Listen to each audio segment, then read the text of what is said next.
Hey guys, what's going on? My name is Riley and today I'm going to show you guys how to install Moodle on your mobile device.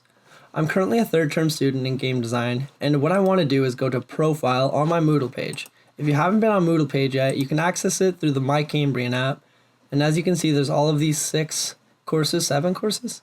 Yeah, 7, whoa. But I click Moodle and it accesses me to one of their pages, so as long as you're on the Moodle website, you can link your account. So you go up here and you go profile, okay? Once it loads. You go to profile, and on profile you'll click details once this loads. Details, profile.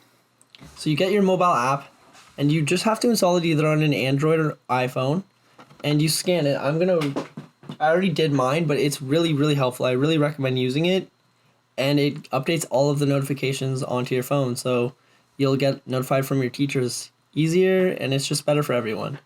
So yeah, if you guys have any questions, leave a comment. I'll try to answer.